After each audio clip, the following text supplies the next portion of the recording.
And as you can see, we certainly are in luck.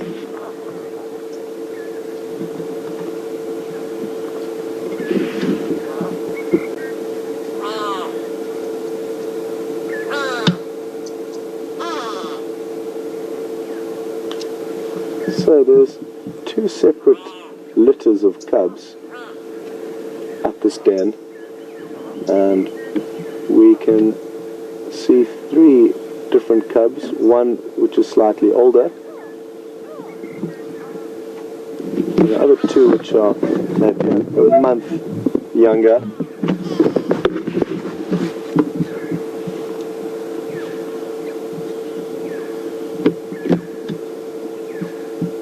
And they really are inquisitive and quite often come very close to us, but as the other vehicle that is in the sighting started up, they got a little bit of a fright.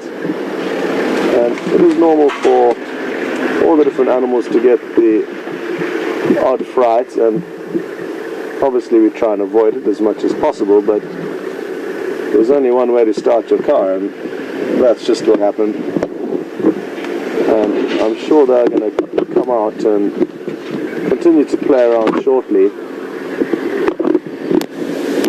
And what we'll be able to do now that the other vehicle is leaving the sighting is be able to reposition and get a much better view. So that's great news for us.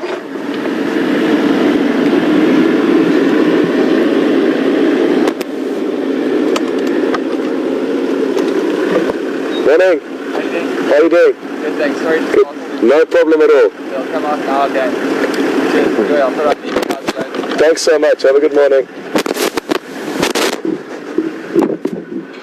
Shame. So Your front mic is not working.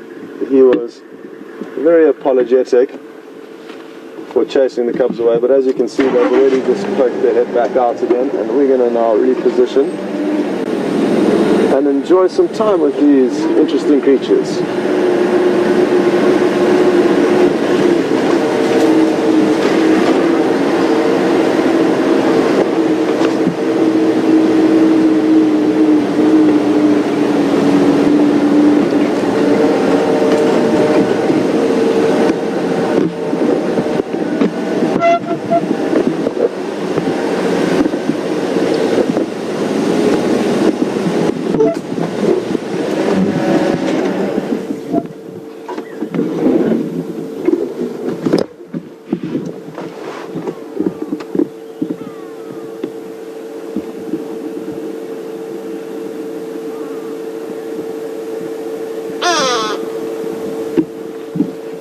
You may hear some birds calling. Those are go-away birds.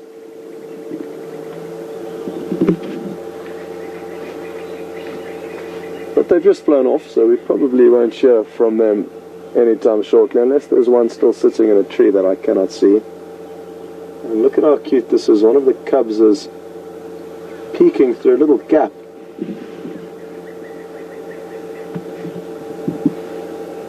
Between its mother's legs, and just keeping an eye on us. There it is.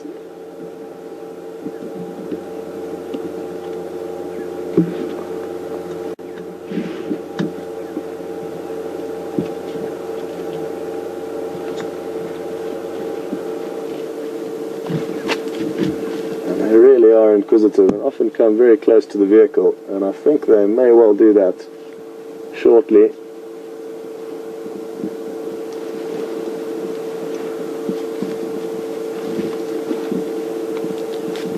So, those are the two smaller cubs from the most recent litter, and it was the slightly larger one that came out, and you'll notice, hopefully if we get them in the same shot, there we go, the slightly bigger one's coat is considerably different to that of the younger ones. They would have been born pitch black, and at around 3 months of age they start to change their coat coloration to a more spotted one, and this, the larger cub, has got a considerably more spotty coat than its younger cousins.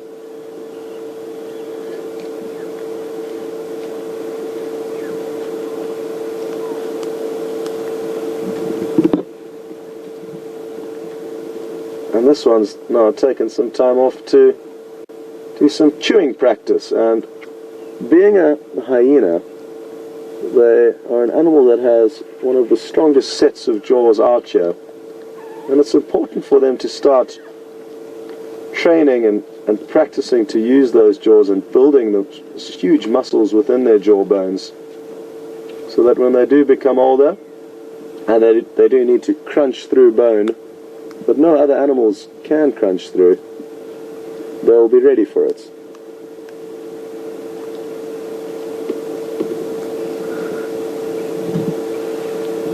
And even this other youngster here, you can see, is also looking for something to chew on.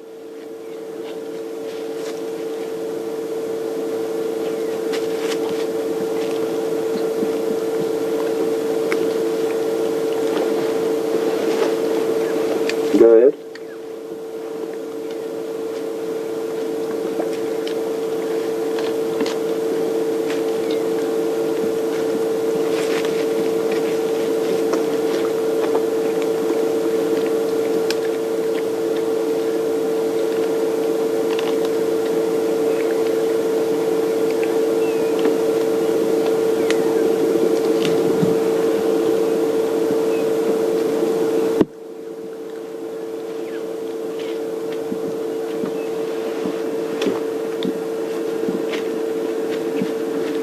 What's interesting to note with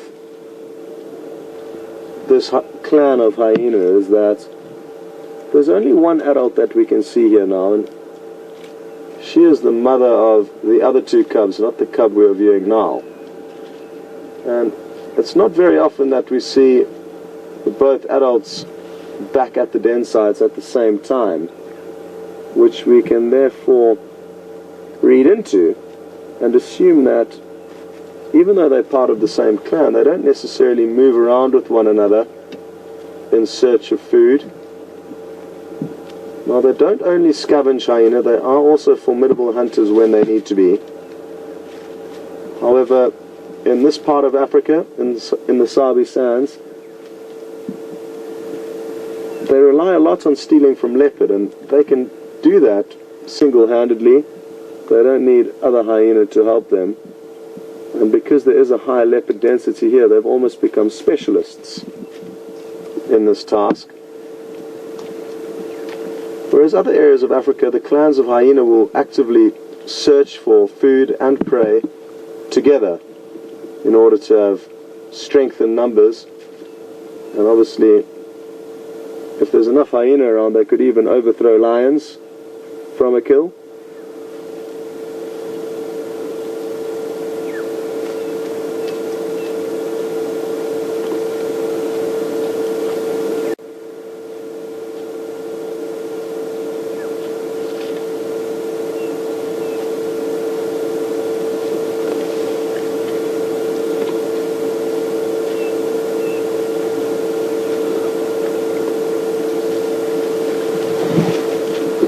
Let's see if I can get an update from the guys on Arathusa and see if they've had any luck in locating the Salala breakaway pride of lion that was seen yesterday afternoon with Mark. And what a beautiful sighting that was. Morning guys, Scott here, can anyone copy me?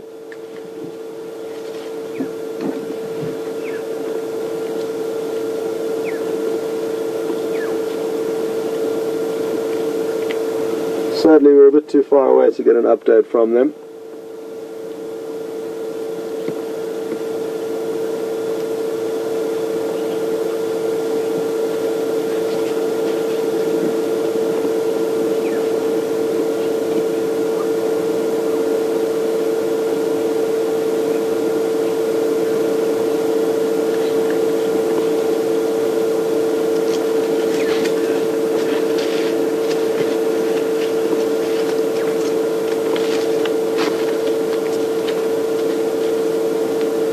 Now we can see these two cubs playing around, and yes, it is playful, but already from a very young age they will be beginning to assert dominance over one another. And they'll do this because there's an intense hierarchical system within a clan of hyena, And siblings will compete to become the next king or queen of this clan, and therefore you can expect stronger competition and more aggressive fighting between siblings of the same sex. So males would fight more heavily with other males and females with other females, and it has been documented and noted that they'll even compete to the point of death, whether they outcompete one of their siblings when it comes to nursing, or whether they physically actually attack and kill one another. And yes, nature can be harsh, but it is a reality, and we can only speculate as to what happened to the sibling of the older cub. There's only one left, and this almost certainly would have been more born. So it'll be interesting to know what happened to that one's brother or sister. Now, what can be difficult is sexing hyena. They both have very similar looking appendages, and therefore it can be difficult to determine whether hyena are male or female, even when they're fully grown.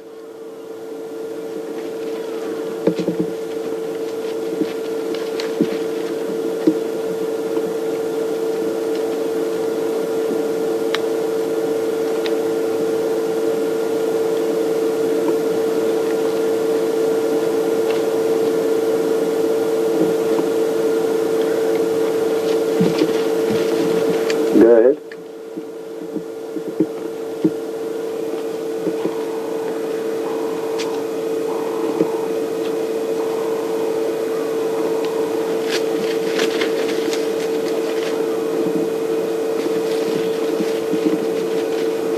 We've just got a question through from Siberia, who's one of our zoomies, and a zoomie is somebody that controls the live cameras that are positioned on the water holes. Good morning, Siberia, and hope you're enjoying your morning here at the den site with us. Siberia is interested to know how best to distinguish or tell apart different hyena that we see on the property, whether it's the notches in their ears or scars on their faces, and I can't think of any better way to do it than that. They can be tricky animals to distinguish, and like Siberia mentioned, the notches on their ears or scars on their faces would be the best way to distinguish them. And that, coupled with areas that they move in, obviously they can move huge distances, and they do, but you can begin to kind of get used to certain hyena moving through specific areas. So that can also help us. The territory that we're in can help to guide us in the right direction of what hyena it may be that we're looking at. But we don't know enough about them, and you'd have to do some full-time serious research to get to the bottom of how the clan systems work. There could well be den sites on this property of other clans of hyena that we simply don't know about. There's huge tracts of land where no roads take us, and can often be very thick. And therefore, whatever goes on in those areas, we will have no idea. Go ahead.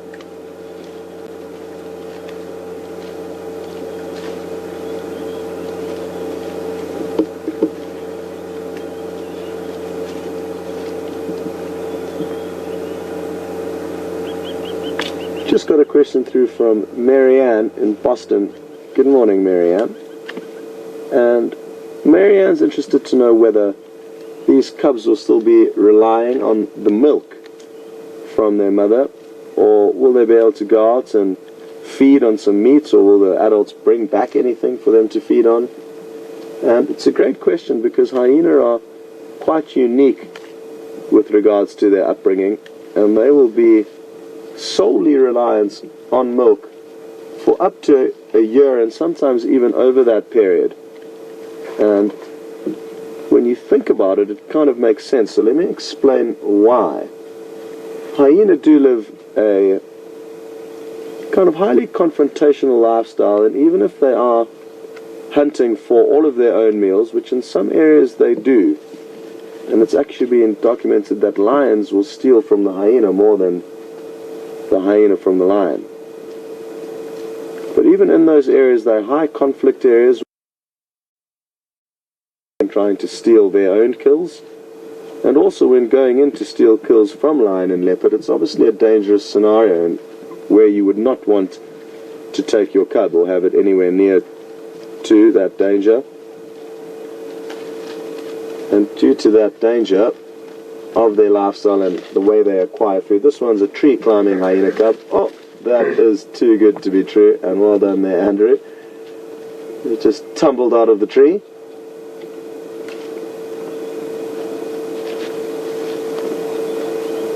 But they do rely on milk for much longer than lion or leopard. Lion and leopard of this age, probably around 3 months of age now. These 3 and 4 months of age would be my guess. 3 months for the younger ones and 4 months for the slightly older one. And again, that is just a rough guess on my behalf. But from that same age, lions and leopards will be beginning to substitute milk.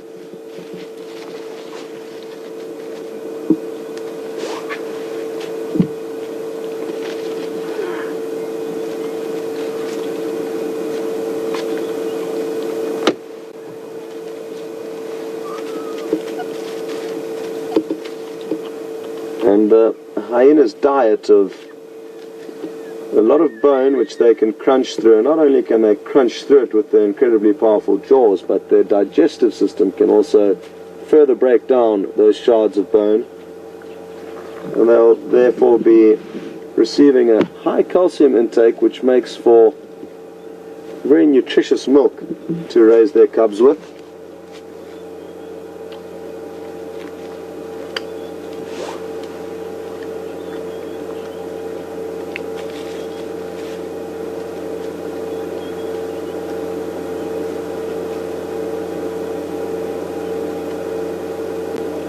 And speaking of which, they are currently drinking on some of this rich in calcium, highly nutritious milk. And as you could see, there was the other cub that approached the den there, and the cub and the adult turned around and gave it one look, and then it ran off.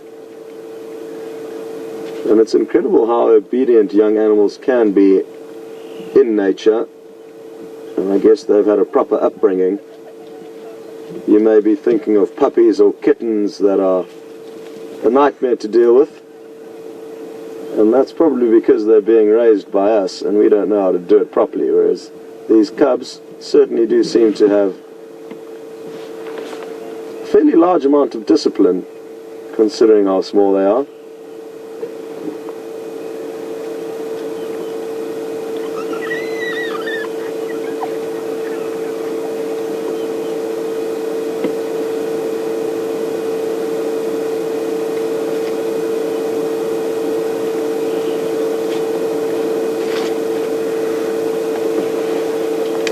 Go ahead.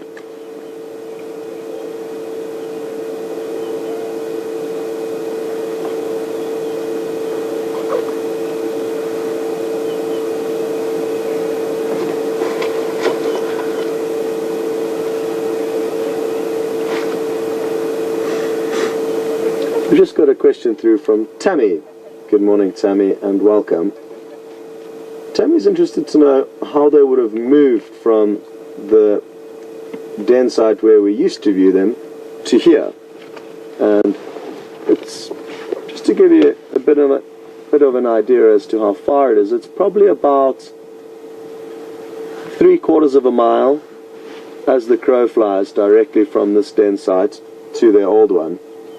And I think cubs of this size would have walked, but it was a few months ago that Andrew was lucky enough to see the cubs being relocated, and they were carried. But that was a few months ago, and they would have become a lot bigger by now. And it would also be interesting to know whether the whole clan was present, how many hyena were involved in the relocation, because it's obviously a very, very dangerous period for the hyena. Unlike lion, who have the defense of the rest of the pride, and they are one of the most formidable predators out here, they can look after cubs regardless of the situation they are in. Leopard cubs, on the other hand, have the advantage of being able to climb. So they can climb up small trees and bushes and get away from lion and hyena. Guaranteed protection from their adults, as the competition may be too fierce, if it's lion, for example. And therefore it would be a very dangerous period of their life to move from den to den. How many hyena were around when they moved last, Andrew? I only saw one hyena being moved. I think it may have been this one. Okay, so you just saw one adult carrying it in its mouth. Yeah. You see, so that's some information from one of their recent moves, but nothing is cast in stone out here, Tammy, and things will change between different clans and between different days. So it's hard to tell exactly how they would do it, but it certainly would be a dangerous time for the cubs, and the parents would be very cautious of how they move them.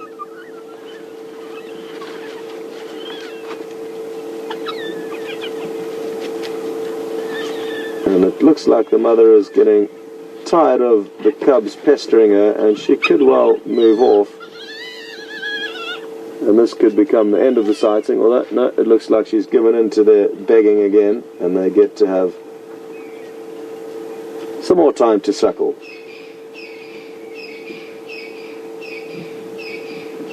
Go ahead.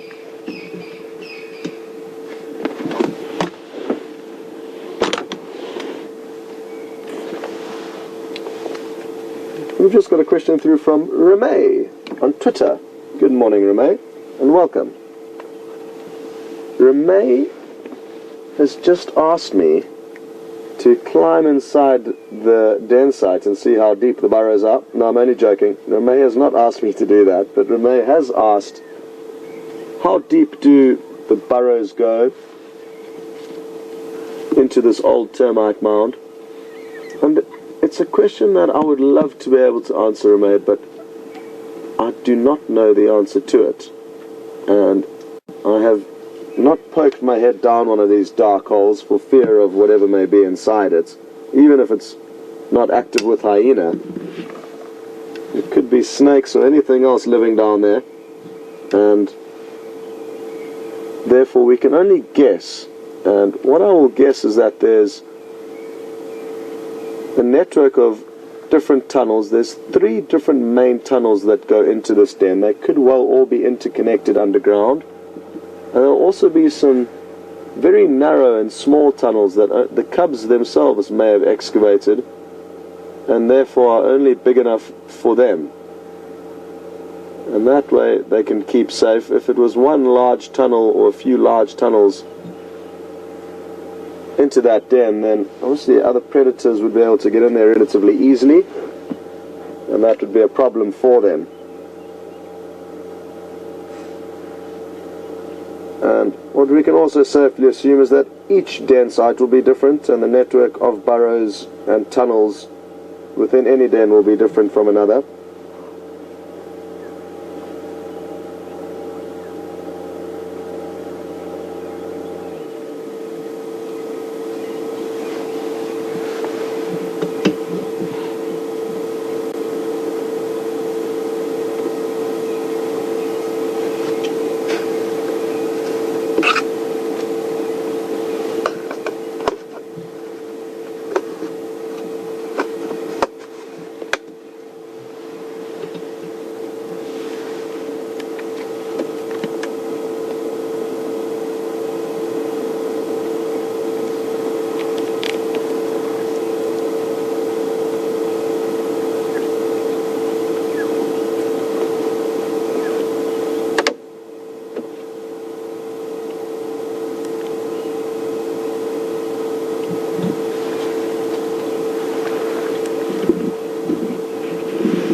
the older, more inquisitive cub. He's coming up to us, head held high, sniffing, and I wonder what smells he's processing, and what he thinks of the smell coming from us and the vehicle.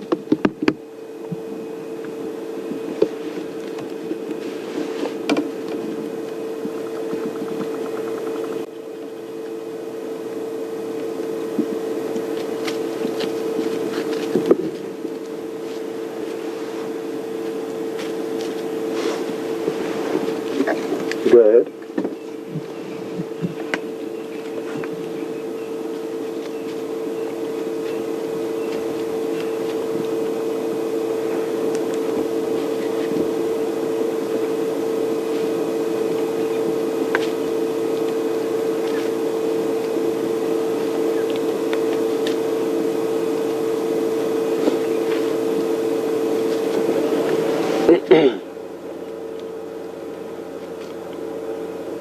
Just got a question through from Lois in Buffalo. Good morning, Lois, and welcome. I hope you're having an enjoyable safari with us. Lois is interested to know whether the animals in this area will shed their coats in the summer and or grow a thicker coat in the wintertime. I'm not sure what gave them a fright there. But back to your question, Lois. No, they may do ever so slightly, but we don't notice very big differences in their coats between winter and summer. So if they do change it and it does become thicker, it's not very noticeable. And look at these cubs getting excited with one another.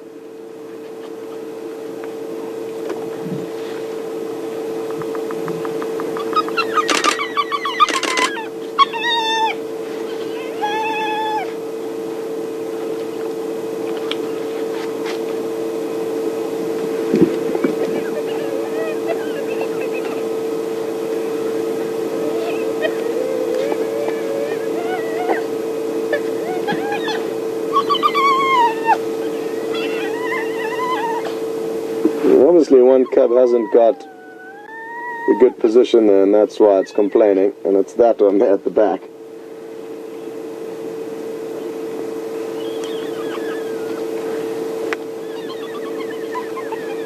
Now what we can assume from this behavior is that these two seem fairly evenly matched, although it is hard to say, but we could maybe assume that they are both male and or both female, because it's an even competition between the two cubs. If it was clearly evident that one cub was more dominant over the other, we would be able to safely assume that it's the female that is the dominant one. And quite often in hyena society, it's the females who are dominant, and even larger than the males. And that's the mother of the two smaller cubs, just letting the older cub know that it's not welcome here.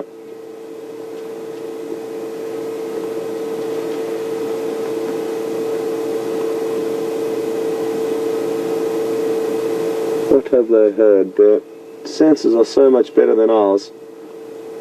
And the mother's ears certainly have pricked up. Now whether she can hear something approaching or hear alarm calls of animals that may indicate a potential meal nearby, who knows? But certainly worth monitoring and keeping an eye on.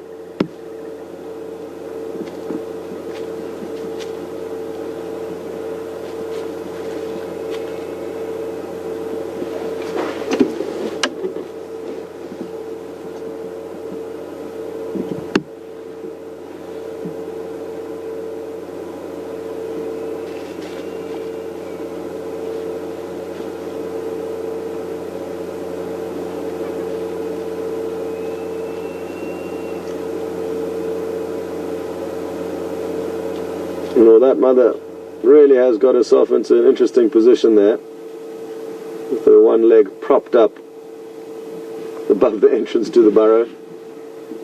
But it appears the cubs that were squabbling and complaining a little bit earlier have quietened down, and they obviously have got a good position to nurse from there.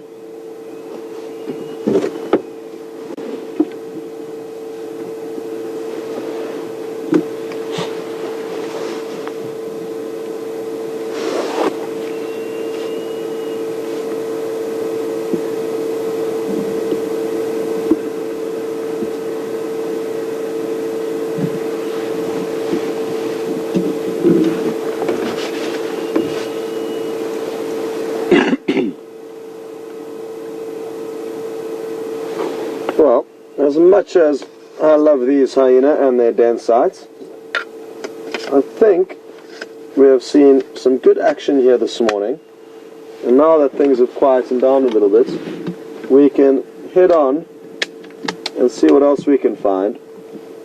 Oh, cancel that. Cancel that. So this is obviously, it could well be the animal that the mother heard earlier. It's another hyena approaching. Let's see what happens here. What kind of a greeting this hyena gets.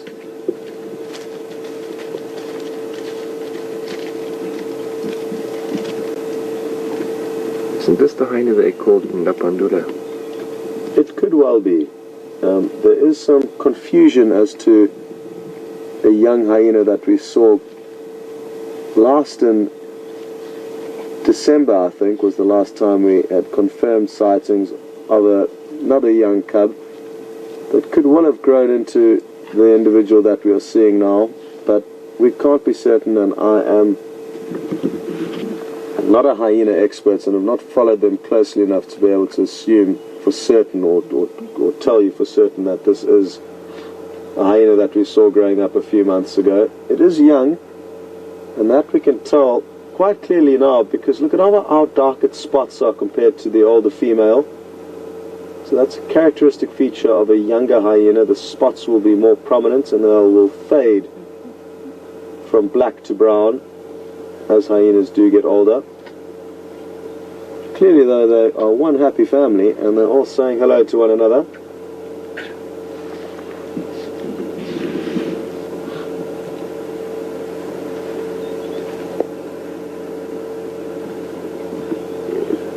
Looks just like that one. Same characteristics, the way it moves, behavior. All hyena look the same to me, within reason, Andrew. But Andrew seems to think it does look like the hyena that we viewed a few months ago.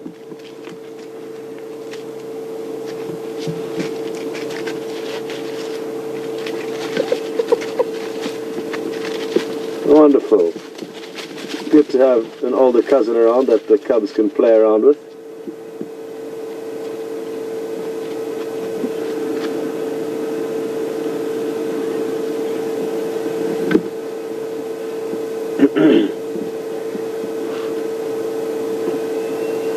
Well, I'm glad we didn't leave when we did, because we would have just missed this hyena, so lucky timing and great to see a bit more interaction and gain a bit more insights into how the clan works. We're not even sure how many hyena are in this clan in total.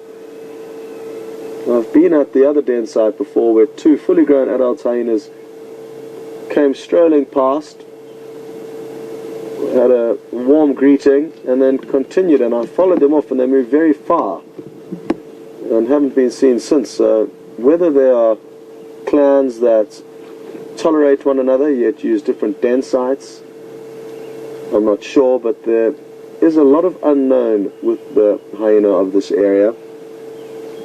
And you may notice how I keep reiterating on that it's these specific hyena that we are viewing within the Sabi Sands. Hyena occur throughout most of sub-Saharan Africa, or the spotted hyena, which is the hyena we are looking at now. And depending on the area that they're in, their behavior will change dramatically.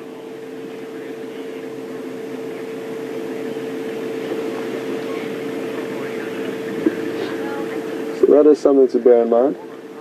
I can hear a vehicle approaching. I think I'm just going to let them know that we are going to probably move out now before they come in. They're stationed on the way to the den site. I'm going to make my way out, so if you just stand by, then you can make your way into a good spot here.